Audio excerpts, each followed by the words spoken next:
everyone, and welcome back to Research Collective's YouTube channel.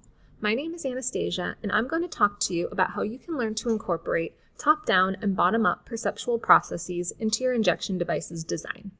I know it might sound like a lot for such a small device, but I'm going to break it down for you in this video. The cognitive process that enables us to recognize injection device components and know what to do with them is called perception.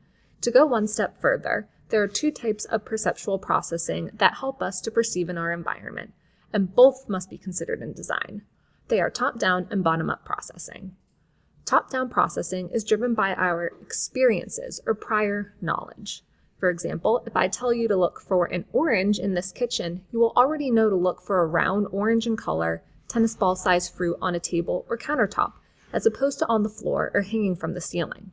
Similarly, for someone who has injection device experience, they may already know what a pen injector looks like and the pieces that they're meant to interact with, like knowing that they need to remove a cap before use or dial up the correct amount of medication before they can inject themselves.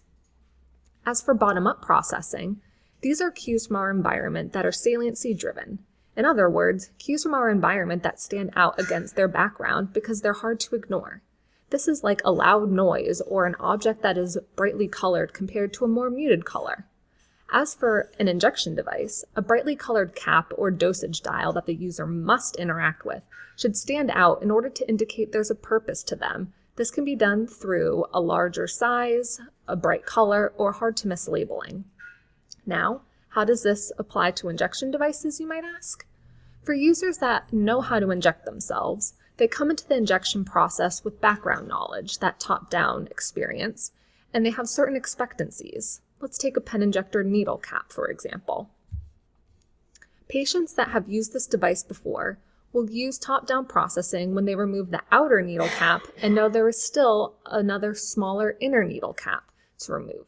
Conversely, a patient who has never used this injection device before may fail to remove the smaller inner needle cap because their previous device didn't have one, they didn't see it, and didn't expect there to be a second needle cap. To help combat this potential for error, the inner needle cap can be designed with a few different considerations to make sure the user removes it before use. They can be made larger so it stands out that something is still covering the needle. It can be a loud or a more vibrant color so that it stands out to the user that there's still something covering the needle before they inject themselves. Or you can add a red flag or an arrow on the label that points that there is still something covering the needle that needs to be removed before use. A patient who is new to the device might also assume they administer it like a flu shot and incorrectly try to inject into the back of their arm when they're supposed to inject into their abdomen or upper thigh. A good example of using the device to instruct the patient or user is the EpiPen. The EpiPen instructions are printed directly on the label in a clear fashion so that the user can read the text or see in the images and know step-by-step how to complete the injection.